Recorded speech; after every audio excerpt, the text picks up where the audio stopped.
आई जाओ कृष्ण कन्हैया, अरे तू ही मुरली को बजैया रे, तू ही बंसी को बजैया रे।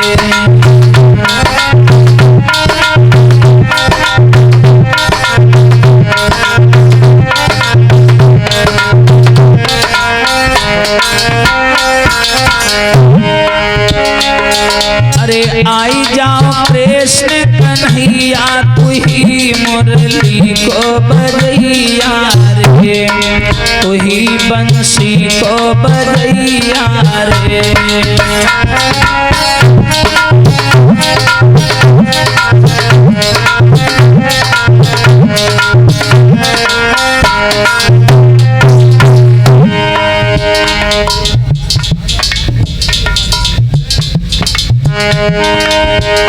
अरे वृंदावन में गैया चरावे,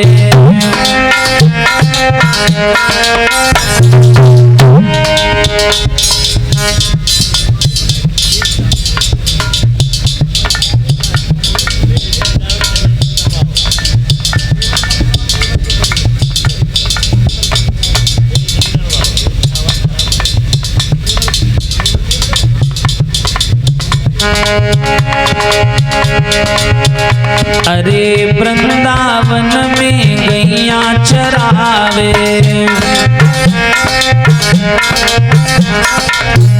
और अरे दहिया लूटी लूटी के खावे।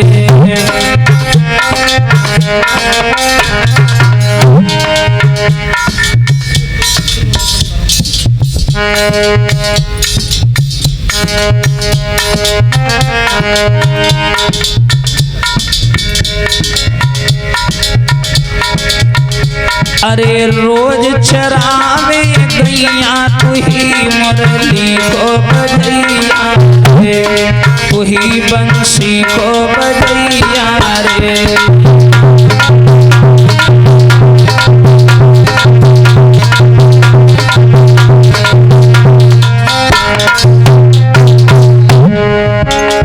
अरे आई जाओ कृष्ण कन्हैया, तू ही मुरली को बजैया रे, तू ही बंसी को बजैया रे।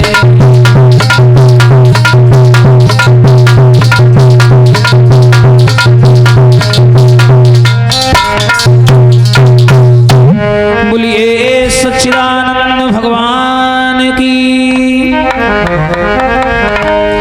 आज भगवान श्याम सुंदर ये रुकुम जो था, ये रुक्मणी के विरोध में खड़ा हो गया।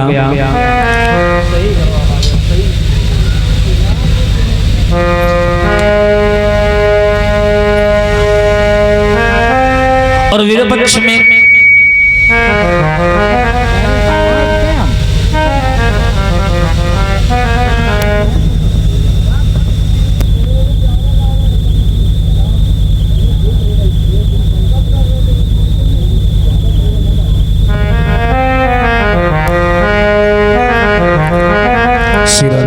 हेलो हेलो हेलो हेलो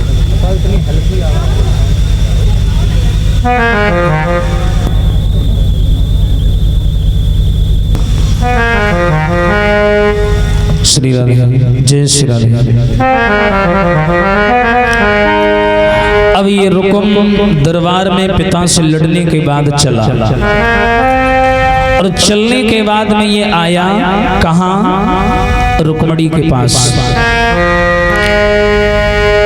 आवाज ना बढ़ाना, सेट करनी है, आवाज सही है, आवाज सेट करनी है, थोड़ी कम कर दो, आवाज सेट मार रही है। आया रुक्मणी के पास, रुक्मणी बैठी हैं, श्याम सुंदर के बारे में बातचीत चल रही है। तो श्याम सुंदर की बातें याद करती हैं रुक्मणी, बड़ा प्रसन्न हो रही है। तब तक ये रुकुम आ गया, और ये जैसी रुकुम आया रुक्मणी शांत होकर के बैठ गई। जी भैया बताइए। रुकुम ने कहा कि सुनो रुक्मणी, मैंने तुम्हारा विवाह तय कर दिया। बोले कहाँ? बोले उसी चंदेरी के रहने वाले दम्भोज के पुत्र शिशुपाल के साथ में। शिषपाल के साथ मैंने तुम्हारी शादी पक्की कर दी है और 2-3 दिन बाद में तुम्हारी शादी हो जाएगी। इतना बोल के ये चला गया। अरे भैया, जो रुक्मणी ने ये सुना कि मेरी शादी पक्की होगी, बड़ा परेशान। अब ये तो श्याम से प्रेम करती हैं, अब भैया ने इनकी शादी किससे करवा दी? शिषपाल से। अब रुक्मणी श्याम सुंदर की याद करके बहुत रोई। बताया, अरे सुधियाए गई श्याम की खूब रोई, सुधियाए गई।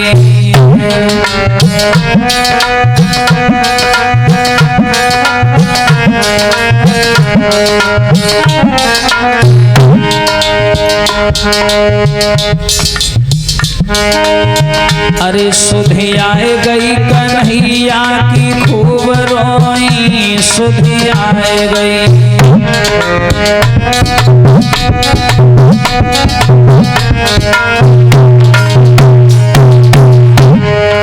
रोने लगी रुक्मणी श्याम को याद करके। आरे बिना तुम्हारे ना जी पइए,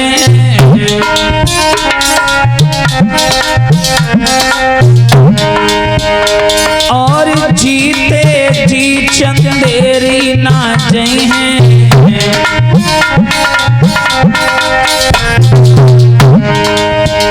सुधियाए गई कन्हैया की खूब रोई, सुधियाए गई।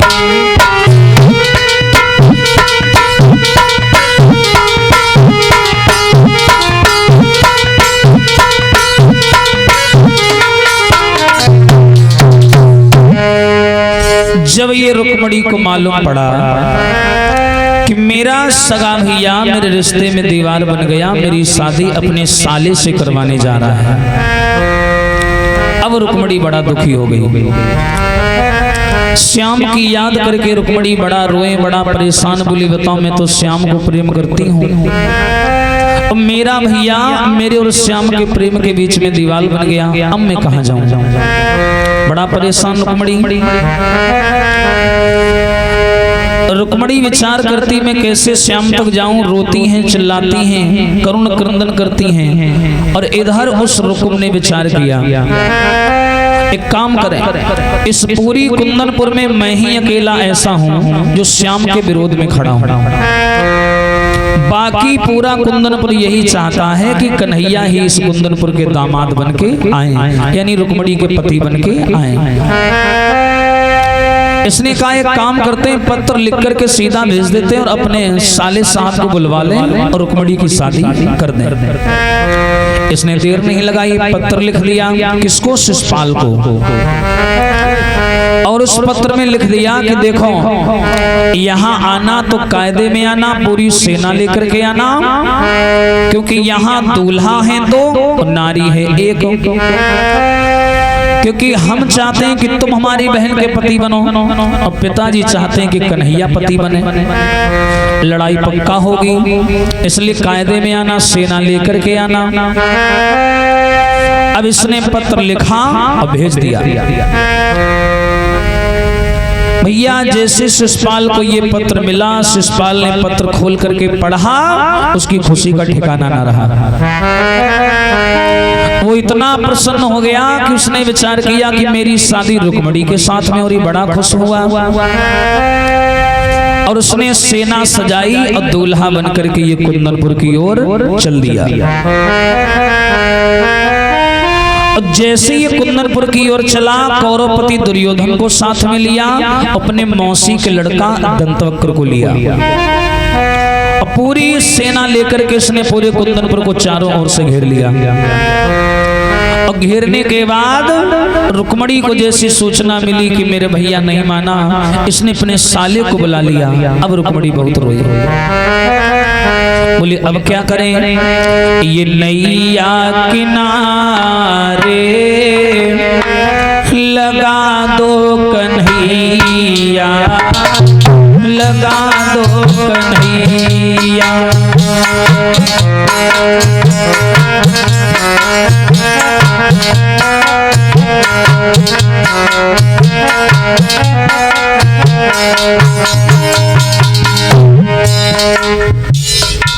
ये नैया किनारे लगा दो कन्हैया, ये नैया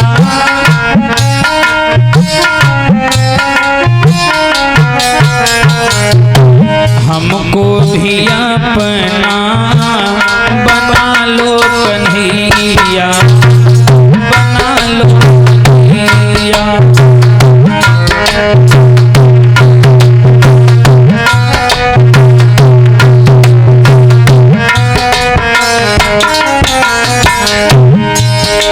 रुक्मणी श्याम की याद में कहती हैं भगवान क्या, न तन की खबर हो न मन की खबर हो,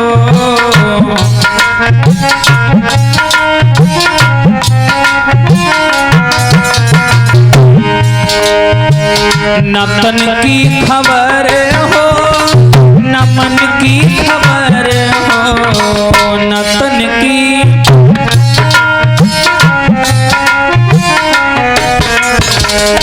अपने गले से लगा लो कन्हैया, लगा लो कन्हैया।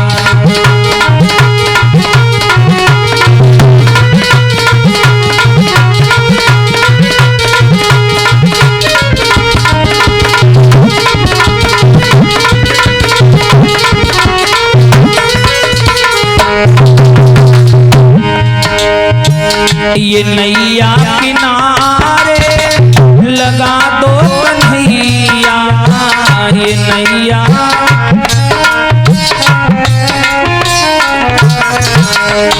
हमको भी अपना बना लो कन्हैया, बना लो कन्हैया।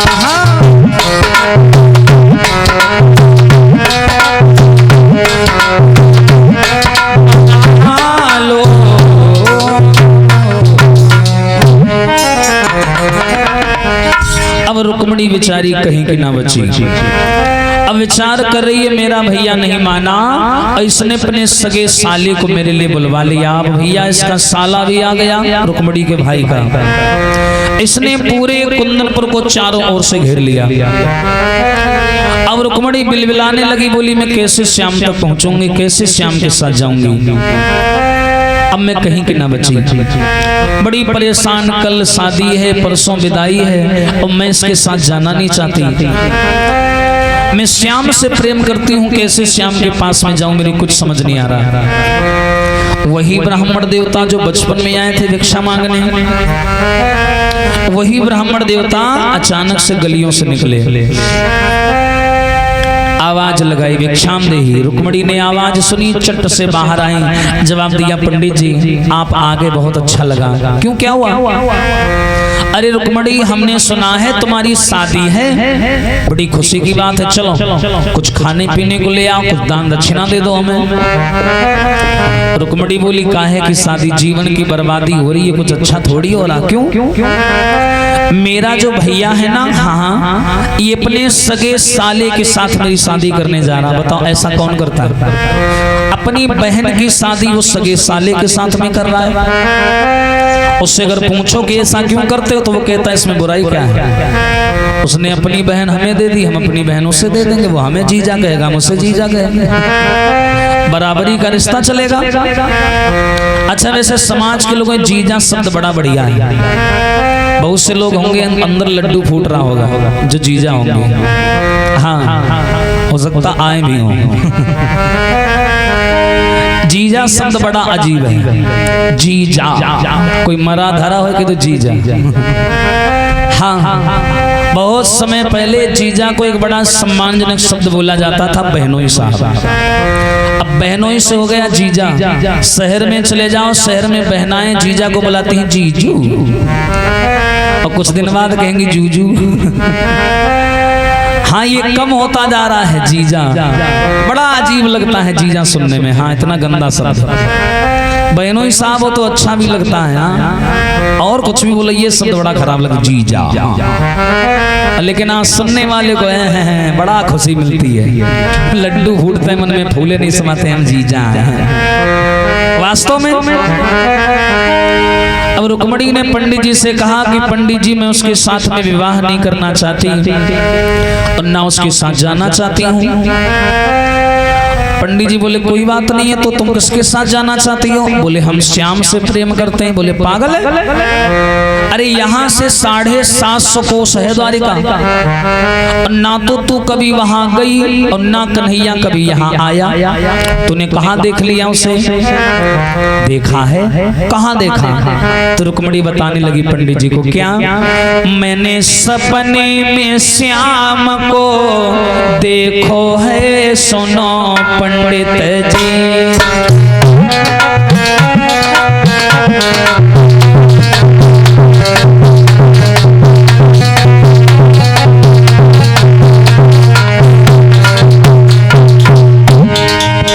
मैंने सपने में कन्हैया देखो है, सुनो पंडित जी।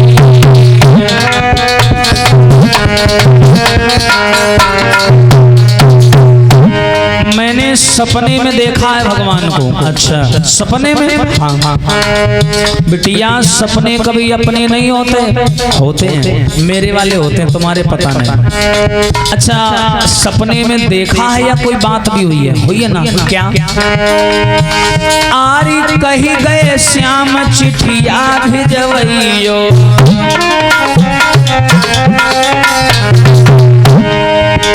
और चिट्ठिया भेज के हमें बुलवैयो।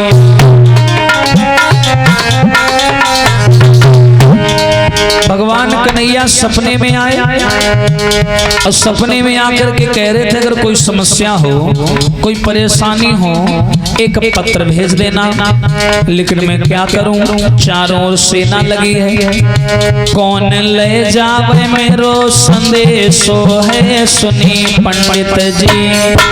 हाँ, मैंने सपने में कन्हैया देखो है, सुनी पंडित जी।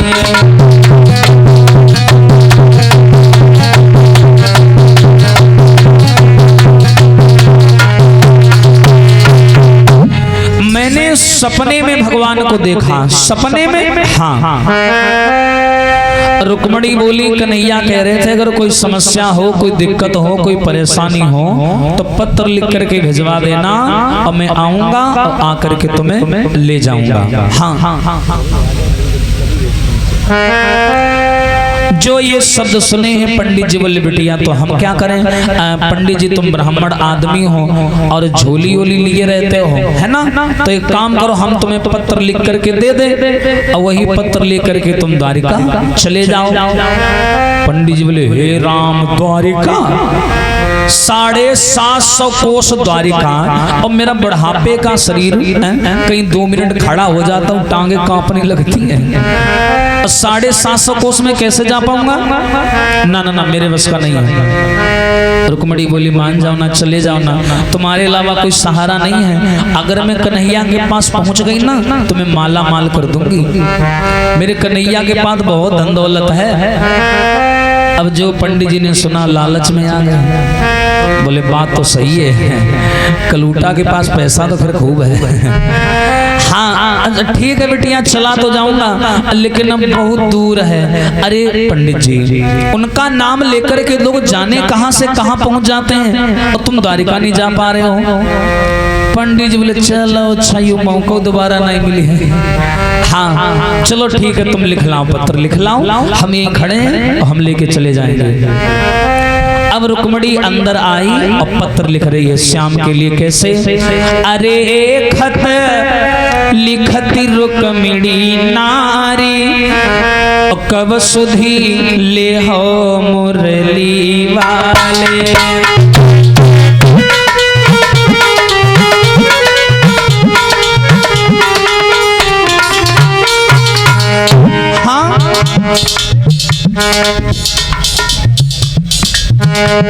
अरे खत लिखती रुक्मिणी नारी, रे सुधी ले हो मुरली वाले।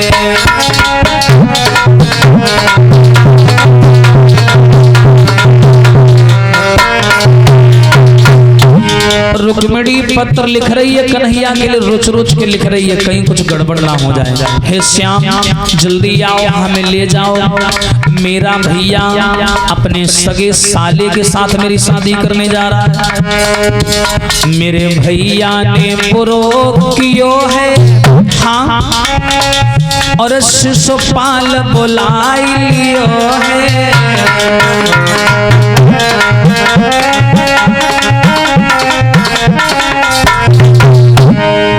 और अरे तुम बिना कोई नाई कृष्ण मुरार, कब सुधी ले हो मुरली वाले।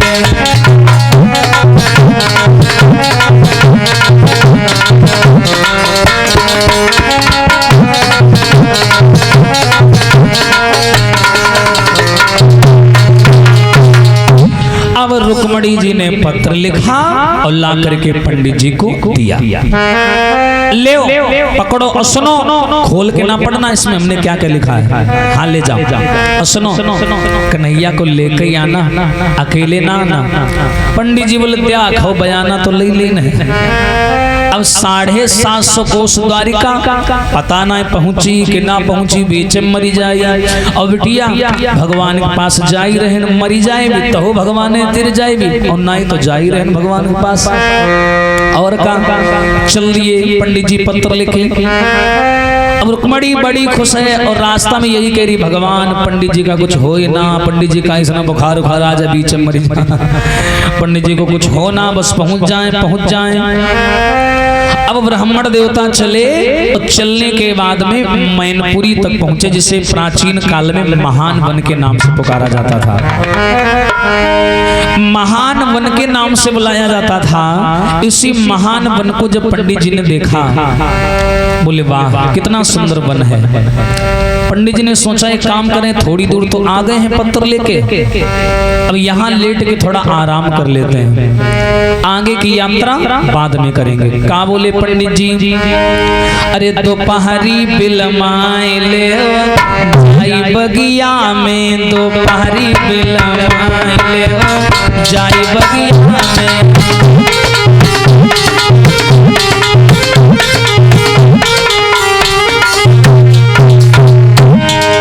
पंडित जी थोड़ी दूर आए, थक गए और का बोले,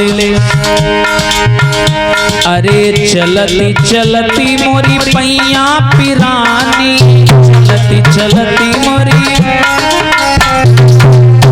अरे आए गो बुढ़ापो जा ढली गई जवानी।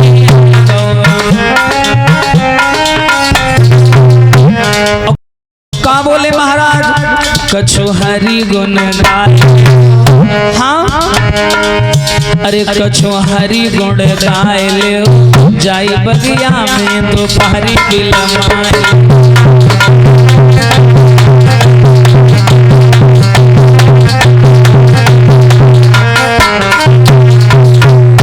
आज पंडित जी ने देर नहीं लगाई। पंडित जी ने देखा बगीचा बड़ा बढ़िया है, उसी बगीचा में पंडित जी ने अपना बढ़िया कपड़े पड़े निकाले और बिछाया, आराम से लेट के सो गए बगीचा में। कन्हैया ने द्वारिका से देखा कि पंडित जी तो आ ही नहीं पाए, बीच में ही सो गए। तो कन्हैया ने सोते ही सोते पंडित जी को किडनैप करवा लिया, उठवा लिया, दूतों को भेजा, दूत गए और सोते ही सोते पंडित जी को उठा लाया, ला करके द्वारिका के सुंदर से बगीचे में लिटा दिया। अब जैसे ही पंडित जी की आंख खुली, देखा ये लंबे चौड़े मकान बने, महल बने, सब लिए भाला तलवारें, खड़े पहरेदार। पंडित जी बोले हम कहाँ आ गए, सोए थे तो झाड़ी आड़ी हती, जंगल था, ये कहाँ महल वहल आ गए, कहाँ गया मैं। पंडित जी बेचारे जैसे तैसे उठे, उठने के बाद में 2 द्वारपाल खड़े थे। ये द्वारिका गुजरात में पड़ती है। अब ये पंडित जी गए और द्वारपालों से बोले, भैया राम राम। हाँ हाँ राम राम पंडित जी, पाए लागे। हाँ खुश रहो लाला, ये बताओ ये कौन सा नगर है। अब द्वारिका की बात करें तो द्वारिका गुजरात में पड़ती है, तो जितने पहरेदार रहे सगरे गुजराती है, तो गुजराती भाषा बोले लाल। पंडित जी बोले ये कौन सा नगर है, तो वो गुजराती भाषा में पहरेदार बोला, पंडित जी ये नगर है द्वारिका 6। अब पंडित जी खोपड़ी खजुआ में मरी गए हियन तो 6 द्वारिका है। हाय पता नहीं वो करयावा कोने वाले में रहती हुई। ऐसे में कहाँ ढूंढूं जाके? पंडित जी बेचारे बोले अब मुझे लगता वापस ही जाना पड़ेगा। द्वारपाल बोले क्यों, क्या हुआ? अब कुछ नहीं भैया, मैं बड़ी दूर से आया हूँ, अब मुझे कन्हैया से मिलना है। वो फिर गुजराती में बोला हाँ हाँ कन्हैया छे तेरे की कन्हैया उछे। पंडित जी बोले यहाँ तो द्वारिका उछे कन्हैया उछे। अब पता नहीं रुक्मणी कौन वालिस करती, हम ऐसे किसको पकड़ा दे, लेटर आया ऐसे किसे दे दे, सब परेशान। पंडित जी बोले भैया अब बताएं एक बात कहें। हाँ द्वारपाल बोला कहो।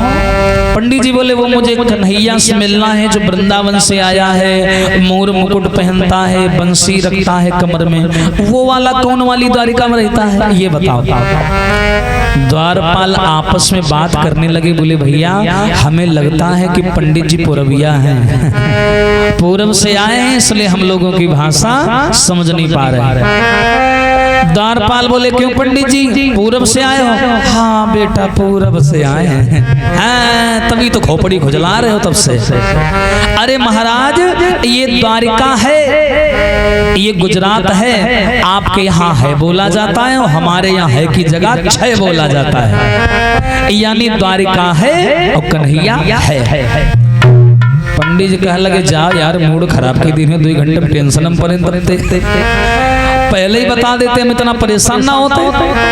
चलो छोड़ो ये बताओ कन्हैया मिलेगा कहाँ? बोले सीधे चले जाओ, ऊंचे सिंहासन पे बैठा होगा वही कृष्ण है। चले ब्राह्मण देवता। अब जैसे भैया चले और कन्हैया के सामने आए पंडित जी, हाय जैसे कन्हैया की शकल देखी पंडित जी बोले मरी गए। यही का रुकमड़ियावा के यहाँ कोई लड़का ही नहीं मिला, हाय डामर जैसे। हाँ अब काले तो थे भगवान, नीचे खड़े हो गए और कन्हैया के बाले में भला बुरा कहने लगे। पंडित जी बोले इतना काला, बताओ इसके लिए हम इतनी दूर से पैदल मरने आए हैं यहाँ द्वारिका, बताओ। पंडित जी भला बुरा बोल ही रहे थे कि कन्हैया पंडित जी के मन की बात जान गए कि पंडित जी हमको गाली दे रहे हैं। तो कन्हैया मंच पे बैठे बैठे मुस्कुराने लगे और करिया आदमी हंसे तो बत्ती सी कहीं चमक दी बिल्कुल। तो जैसे भगवान कन्हैया हंसे तो बत्ती सी चमकी। तो पंडित जी बोले यार है करिया लेकिन मुस्कुराता बढ़िया। हाँ है काला लेकिन मुस्कुराता बढ़िया है। खैर कोई बात नहीं। कन्हैया नीचे आए, पंडित जी के चरण छुए आशीर्वाद लिया। कन्हैया बोले कैसे आए महाराज? तो पंडित जी बोले सुनो लाला, ब्राह्मण बोले हे दया धाम, मैं कुंदनपुर से आया हूँ।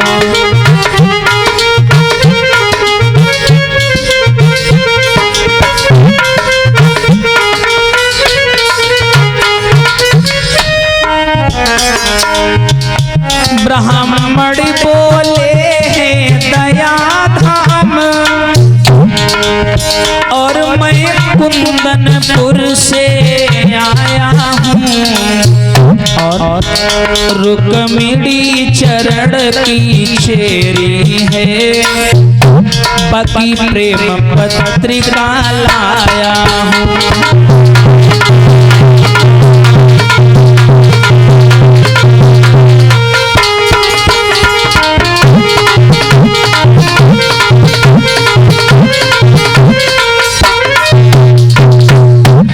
पंडित जी कहने लगे कन्हैया मैं कुंदनपुर से आया हूँ, मैं कुंदनपुर से आया हूँ और मेरा नाम, मैं ब्राह्मण हूँ और रुक्मिणी नाम की कन्या तुम्हें बड़ा प्रेम करती है कुंदनपुर की, उसी ने ये पत्र भेजा है और कल है उसकी शादी और वो तुम्हें बुला रही है कि तुम उसे ले जाओ। अरे भैया पंडित जी ने जैसे ये पत्र दिया कन्हैया ने पढ़ा, बड़े दुखी हो गए। भगवान कन्हैया बोले हाय अब क्या करें, इसमें तो रुक्मिणी ये लिख रही है कि हमें आज ही ले जाओ, अब इतनी जल्दी हम कैसे वहां से उसको लाएंगे। पंडित जी बोले देख मेरा जो काम था मैंने कर दिया, अब तू जान और तेरी घरवाली जाने, हमें नहीं मना मालूम। पंडित जी बोले अब मैं जाऊं? कन्हैया बोले ना ऐसे नहीं। भगवान श्याम सुंदर ने समझाया, एक रथ निकाला और रथ में पंडित जी को बैठाया। अब बैठाने के बाद में कन्हैया ने रथ चलाया। अच्छा, कन्हैया ने जैसे पंडित जी को बैठाला, पंडित जी बड़े खुश, बोले उधर से पैदल आए थे, कम से कम इधर से गाड़ी तो मिल गई। कन्हैया बोले आराम से पकड़ ले, मैं ब्रेक नहीं है। अब ये कहा है, अभी तो तुम अंदर चल रहे हो, खड़ंजर चल रहे हो, हाईवे आवे दे। जब तक कन्हैया द्वारिका में रहे बड़ी आराम से रथ चलाया। जो द्वारिका के बाहर निकले, एक खींची लगाम और कन्हैया का रथ हवा की गति से आसमान में उड़ने लगा। पंडित जी की हालत खराब, बोले कहाँ कल उटक चक्कर में फंस गए दादा। हाँ, अब पंडित जी आसमान में नीचे झांके, बोले अगर गिर गए ढूंढे नहीं मिलेंगे, कहाँ गए। अब पंडित जी चिल्ला रहे, धीरे चला रे, धीरे चला। भगवान बोले चुप पर बैठे रहो, पकड़े खाले फेंक दी, तुमका ध्यान रखो, चुपचाप बैठो। पंडित जी बैठे चुपचाप। इनको लेकर के सीधे भगवान कन्हैया अलोपा भवानी मंदिर के पास में आए, जो रुक्मणी के गांव किनारे पड़ता है। वहां कन्हैया ने रथ रोका और पंडित जी से कहा ऐसा करो, तुम जाओ और रुक्मणी को भेजना, अकेली भेजना, और मैं किसी को जानता नहीं हूं, और मैं यही इंतजार कर रहा हूं। पंडित जी चले, रास्ता भर गरियावत चले जाए हैं, बताओ इतनी जोर गाड़ी चलाए से मेरे माला सब उड़ी गई, मारे बरबरात चले जाए पंडित जी। रुक्मणी के पास में आए, खांसे दरवाजे पर आकर, और वही तो बेचारे बैठी रहा इंतजार में, कत्ती जल्दी आऊं मैं। पंडित जी खांसे, जो खांसे रुक्मणी है, माल तन्हैया आगा, तन्हैया आगा, दौड़ी, कहाँ है कृष्ण? पंडित जी बोले बिटिया अलोपा भवानी मंदिर में खड़े हैं कन्हैया, तुम्हारा इंतजार कर रहे हैं, जाओ चली जाओ। अब रुक्मणी ने बंद किया दरवाजा, 4-5 सहेलियों को बुलाया और दुल्हन का श्रृंगार करने लगी श्याम से मिलने के लिए। कैसे बोलेंगे सभी लोग? अरे आओ मेरी सखियों मुझे मेहंदी लगा दो, अरे मेहंदी लगा दो, मुझे ऐसा सजा दो, अरे मुझे श्याम सुंदर की दुल्हन बना दो, मुझे श्याम सुंदर की दुल्हन बना दो।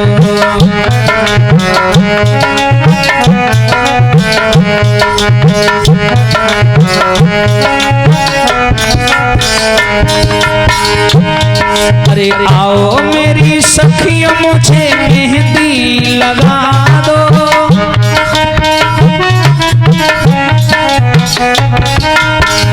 ताली बजा के बोले सभी लोग।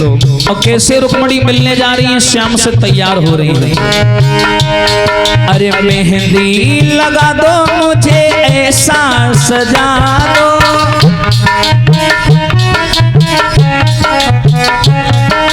मुझे श्याम सुंदर की दुल्हन बना दो।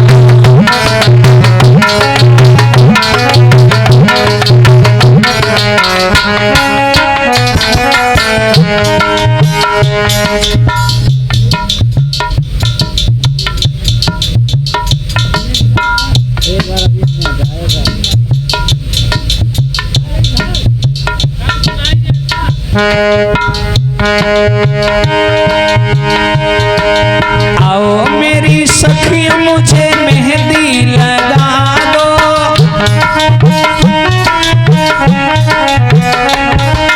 मेहंदी लगा दो, मुझे ऐसा सजा दो,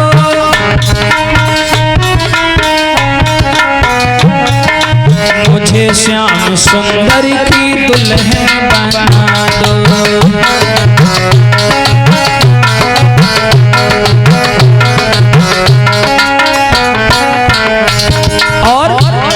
अरे ऐसी पहनू चूड़ी जो कबहू न टूटे, ऐसी पहनू चूड़ी जो ऐसा बरू दूल्हा जो कबहू न छूटे, ऐसा बरू दूल्हा जो। अरे अचल सुहागन की बिंदिया लगा दो,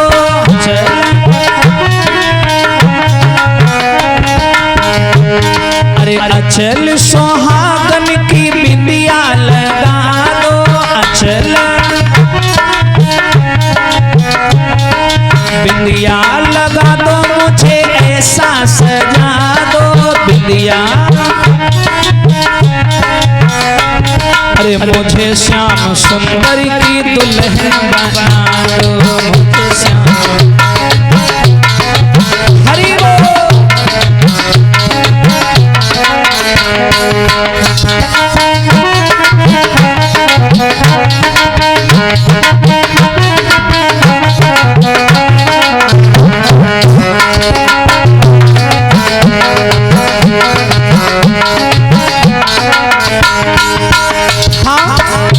अरे आओ मेरी सखिया मुझे मेहंदी लगा दो,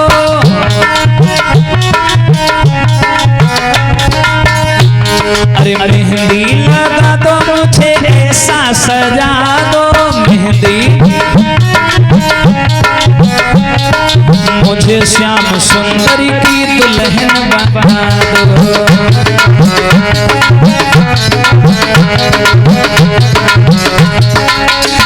दुल्हन बना दो। आज रुक्मिणी ने श्रृंगार किया और श्रृंगार करने के बाद में 4-5 सहेलियों को साथ में लिया। अब ये 4-5 सहेलियों को लेकर के रुक्मिणी आरती का थाल सजाई और बढ़िया पूजन के बहाने श्याम के पास चली।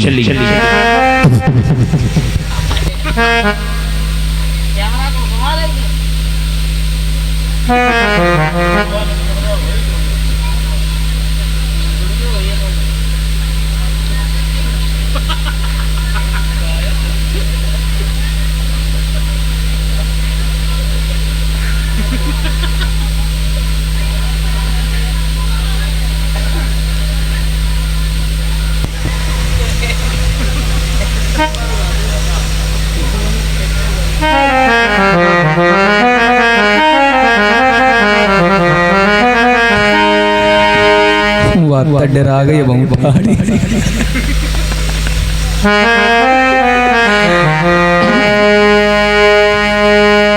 माँ के पास में आई है रुक्मिणी और प्रश्न कर दिया, मैया एक बात बताओ। पूछो बिटिया। ये बताओ मैया, मैया अब मेरा विवाह कब है? कहा बिटिया कल विवाह है, परसों विदाई है। क्या बात है, बड़ी प्रसन्न हो। अच्छा रुक्मिणी ने क्या किया, जबरदस्ती माँ के हृदय से लग गई, चिपट के रोने लगी। अब माँ को क्या मालूम कि अभी जा रही है बहाने से। अब माँ से रोने के बाद में रुक्मिणी मंदिर की ओर चल दी पूजन करने के बहाने।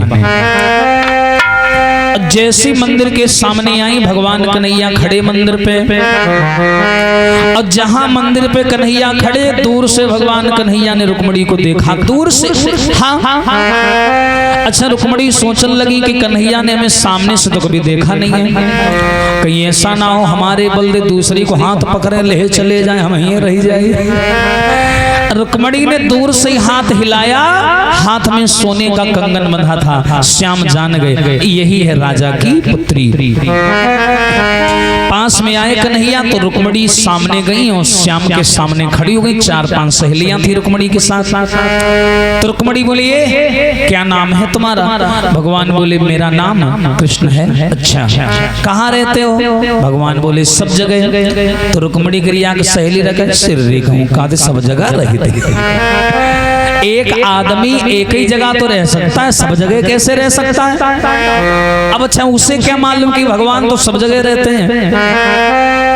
तो रुक्मिणी बोली ये बताओ ये कमर में क्या है तुम्हारे? जवाब दिया ये बसुरिया है, बसुरिया।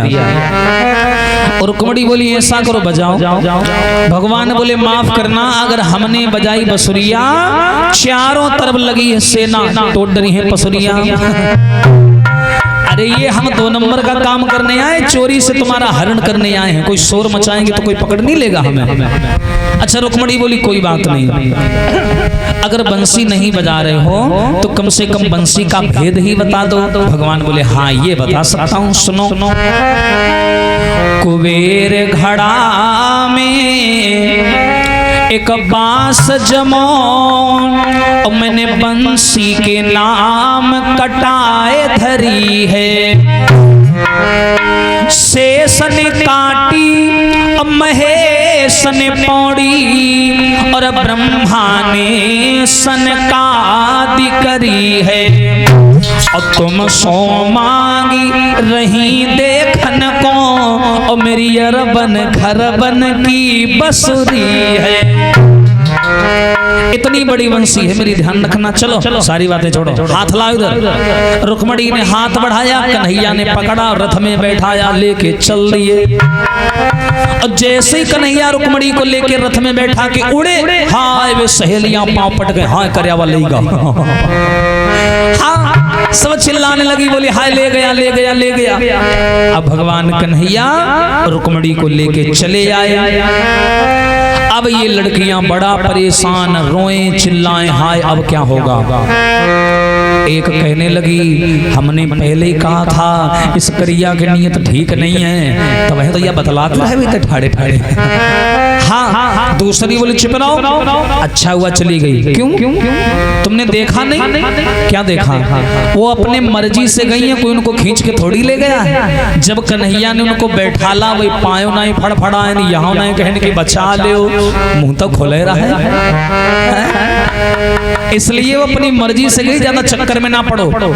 या तो कहा लगे तुम तो ऐसी बातें कह रही हो, अब है घरे चली है, वही का भैया पूछी है तो का बताई हो, तुम्हारी टोंगे टोरी चलो। अब रुक्मणी की जैसी सहेलियां घर आई, तो रुक्मणी का बड़ा वाला भाई जो कन्हैया का विरोधी था, इसने देखा कि गई थी सहेलियों के साथ में रुक्मणी, लेकिन आई है अकेली। तो उसने पूछ दिया कि रुक्मणी कहाँ छोड़ी आई। अब सहेलियां बोली महाराज सही सही बताएं। बोले हाँ सही सही बताना। बोले क्या करें, पूजा करने गए थे मंदिर में, हाँ ये करिया करिया हुआ, रुक्मणी को यहाँ उठाए धरे से लेकर चला गया। जो ये शब्द सुने, करिया करिया शब्द जब सुना, वो जान गया कि करिया करिया यानी कन्हैया के अलावा कोई और नहीं हो सकता, वो जान गया। अब ये वहां से भागा और शिषपाल के पास आया। उसने कहा सुनिए बहनों साहब। बोले क्या हुआ? बोले तुम ऐसे बैठे रहो। वो द्वारिका वाला आया और मेरी नाक के नीचे से मेरी बहन को उठाकर ले गया। शिषपाल ने कन्हैया को रोकने का प्रयास किया, युद्ध हुआ, उस युद्ध में शिषपाल हार गया, पीठ दिखा के भाग गया। रुकुम गया, रुकुम ने भी रोका, रुकुम से भी लड़ाई हुई कन्हैया की, लेकिन कन्हैया ने जब रुकुम को मारना चाहा तो रुक्मणी ने रोक लिया। रुक्मणी ने कहा कि महाराज इससे न मारो, ये मेरा सगा भाई है, अगर आज तुमने इसे मार दिया तो आगे आने वाली समाज ये कहेगी बहन ने प्रेम के चक्कर में सगे भाई को मरवा दिया, इसलिए न मारो इसे। भगवान बोले अगर मारेंगे नहीं तो ऐसे छोड़ेंगे भी नहीं। अपने साले को कन्हैया ने उठाया, उठा के रथ के पीछे बांध लिया और लेके आए द्वारिका में। बलराम जी ने देखा, बोले क्यों रे, लड़की किसके लिए आया ये, बिना शादी किए बिना बताए। भगवान बोले इनसे पूछ लो। रुक्मणी की ओर चले, रुक्मणी अपने आप सब बताने लगी। बोली वो मेरा भैया अपने साले के साथ शादी कर रहा था, अब मैं श्याम से प्रेम करती हूँ इसलिए मैं चली आई, क्या गलत किया। बलराम जी बोले क्षत्रिय धर्म के अनुसार तुम लोगों ने सही किया, लेकिन एक मिनट, ये रथ के पीछे कौन है? भगवान बोले साले साहब है। बलराम जी बोले क्यों रे, अपने साले को कोई ऐसे बांध के लाता है? भगवान बोले क्या करें, दहेज मिले रहा है, आगे जगह नहीं रहा, पीछे धल्ली। हाँ, आज बलराम जी ने उसको खोल करके आजाद कर दिया। वो अपने घर नहीं गया, उसने अपना भोजकट नाम का एक नगर बसाया जो आधुनिक समय में भरथना के नाम से जाना जाता है। बोलिए कन्हैया लाल की। अब रुक्मणी को लेकर के कन्हैया महलों में आए और वहां रुक्मणी के साथ में भांवरें पड़ने लगी। किसकी? कन्हैया की। ताली बजा के बोले सभी लोग कि मुकुट धर सांवरे हो लाला और दो बापन के जाए, मुकुट धर सांवरे हो लाला दो बापन के जाए, मुकुट धर सांवरे।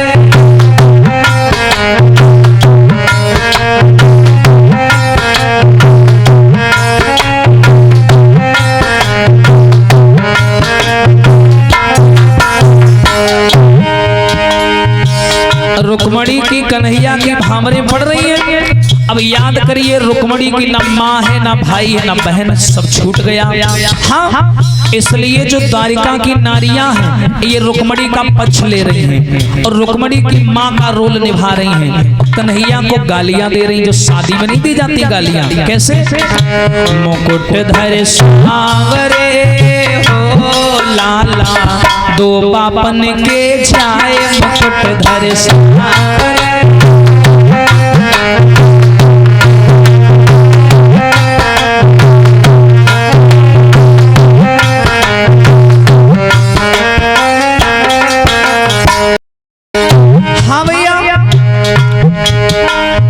एक पिता वसुदेव हैं हो लाला, दूजे बाबा नंद।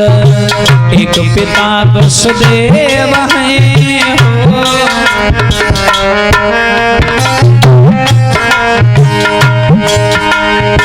एक पिता वसुदेव हैं हो लाला, दूजे बाबा नंद। एक पिता वसुदेव हैं,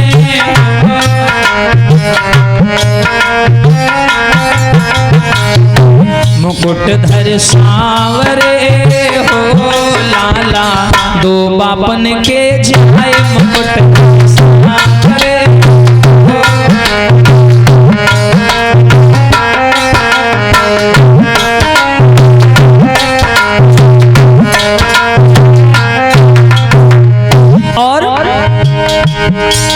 अरे एक मात देवकी बनी हो लाला, दूजी यशोदा मात। एक मात देवकी बनी हो लाला, दूजी यशोदा मात।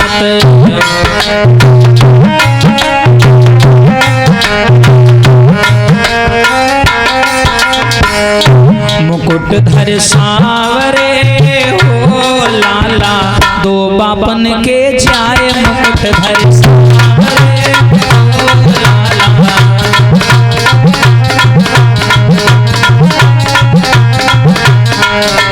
दो बापन के जाए, बोलिए कन्हैया लाल की। आज भगवान कन्हैया का पहला विवाह रुक्मणी जी के साथ में संपन्न हुआ। और जैसे कन्हैया की भैया भामरें पड़ी, सब लोग बड़े प्रसन्न हैं। कहाँ? द्वारिका में। अच्छा, देवकी की मैया देखो, रुक्मणी की सगी माँ तो है नहीं वहां पर, इसलिए जो कन्हैया की माँ है देवकी, ये रुक्मणी के बगल में बैठ गई। कहा, बिटिया अपने आप को अकेला न समझना।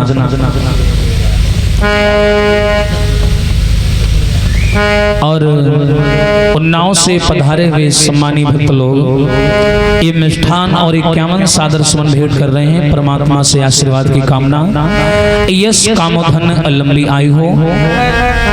अब देखिए, कन्यादान हो रहा है। कैसे? ले कौन रहा है? देवकी ले रही है। बताओ, यानी अपनी बहू का कन्यादान ले रही है। अब वहां माँ तो है नहीं रुक्मणी की, कौन लेगा? तो ये लोग उनकी माता पिता का रोल निभा रहे हैं। कैसे? अब हुई रहो कन्यादान और श्याम जू के अंगना में, हुई रहो कन्यादान।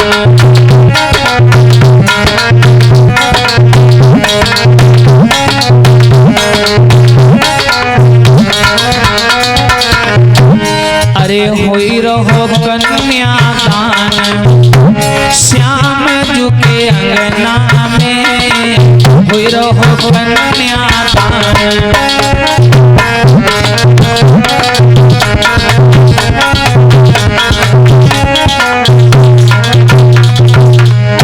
और जिला उन्नाव से पधारी हुई सभी माताएं एक कथा सुनने के लिए हमारी आई हैं और मिष्ठान और 101 सादर सुमन भेंट कर रही हैं, आशीर्वाद की कामना।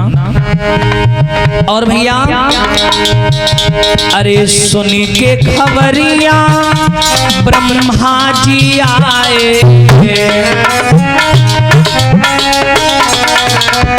अरे ताली बजाओ सब लोग। थोड़ी देर की और बात है। हाँ, अरे सुन के खबरिया ब्रह्मा आए और पूजन करवायो महान, बड़ा बढ़िया पूजन करवाया। अरे पूजन कियो महान, श्याम झुके अंगना में हुई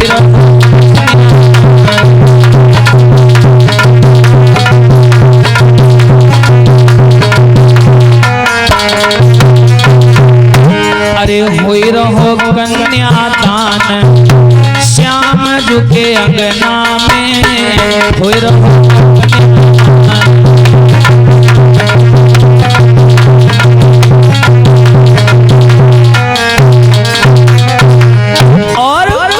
अरे सुन के खबरिया अरे कुबेर जी आए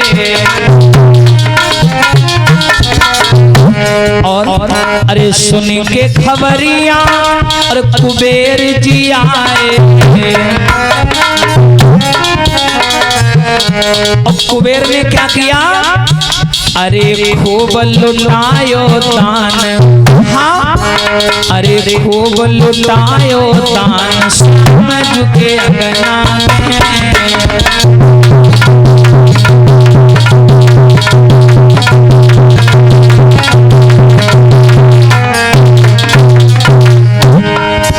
अरे हुई रहो कन्यादान, श्याम झुके अंगना में हुई रहो कन्या।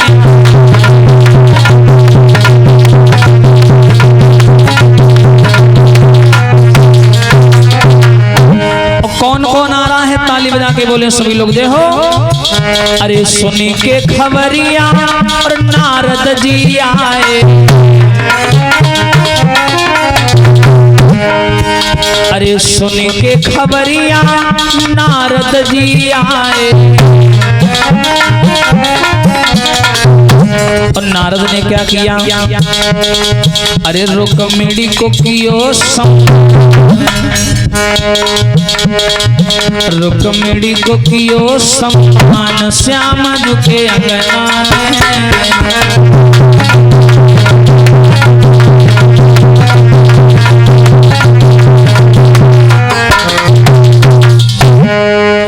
रुक्मिणी जी का विवाह भगवान कन्हैया के साथ संपन्न हुआ।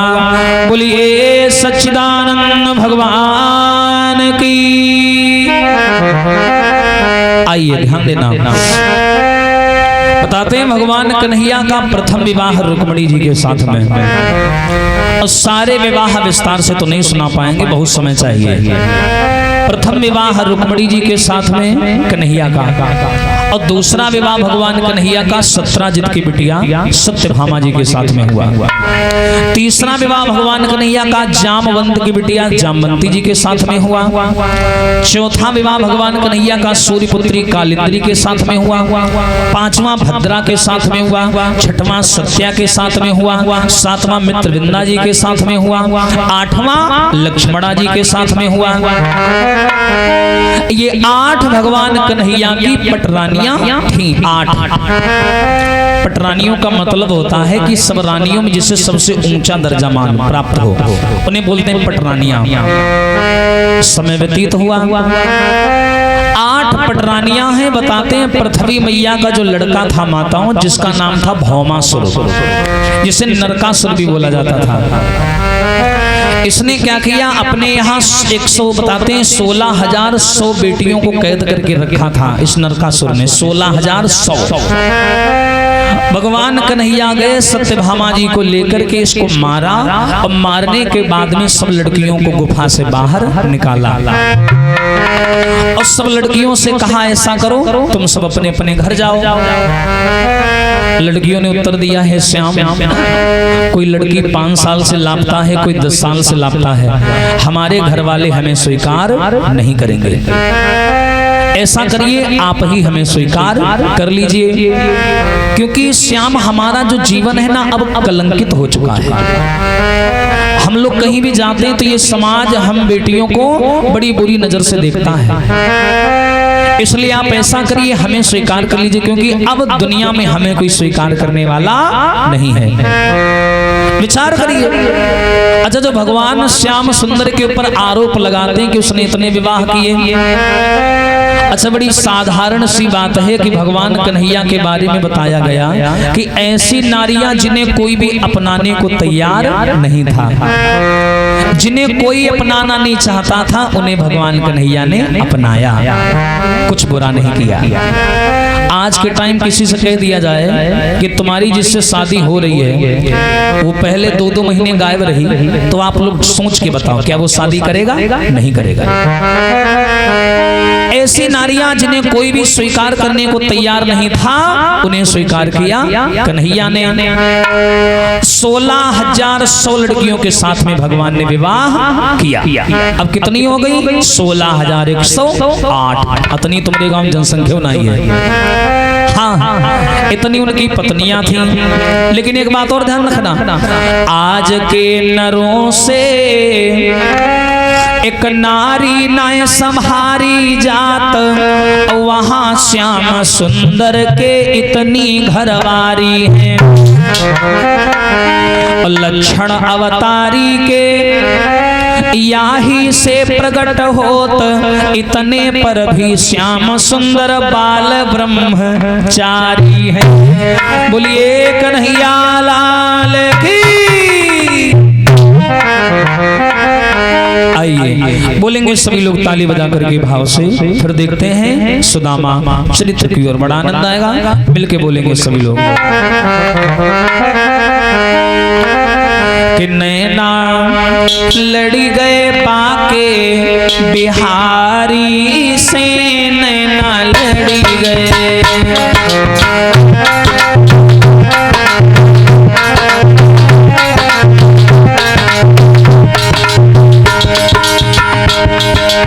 सभी लोग ताली बजा ले, थोड़ी देर की और बात है। हाँ, नैना लड़ी गए बाके बिहारी से, नैना लड़ी गए, नैना लड़ी गए बाके बिहारी से, नैना लड़ी गए।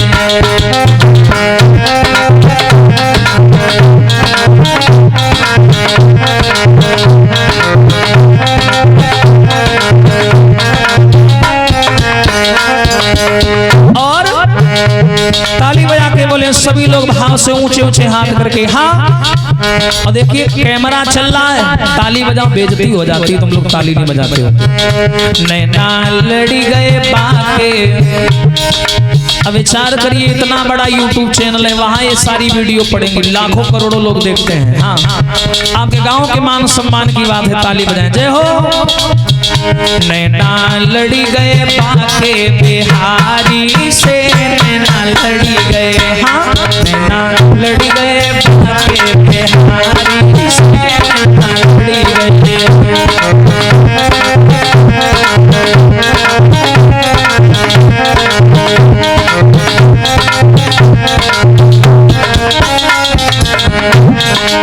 और भैया कैसे नैना लड़ गए? अरे बेदर्दी तो तर सुनायावे। जो में जाओ। अरे बेदर्दी तो तर सुनायावे।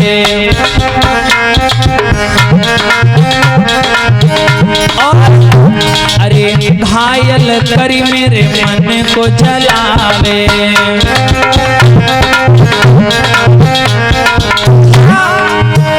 देखो जुड़ी गए तार मोरारी से, लड़ी गए बाके बिहारी से।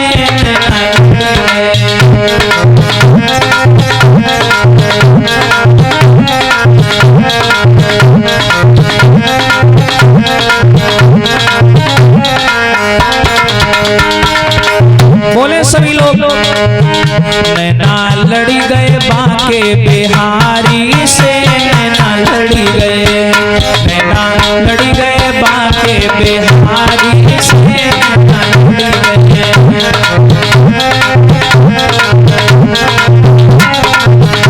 जय हो।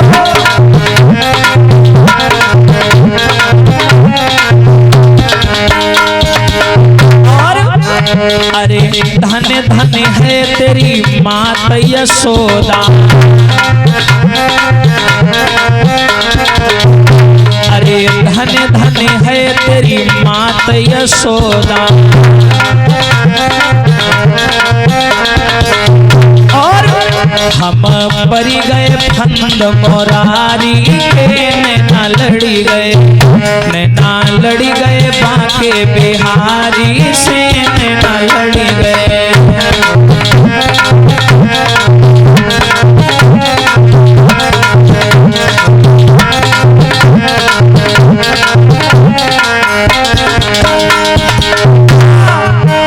नैना लड़ी गए बाके बिहारी से, नैना लड़ी गए, नैना लड़ी गए बाके बिहारी से, नैना लड़ी गए।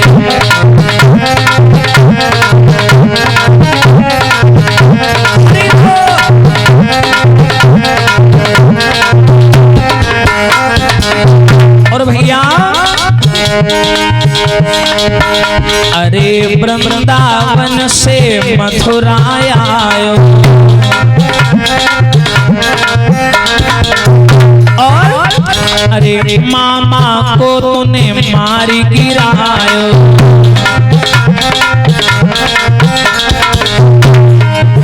हम परी गए फंद मोरा के,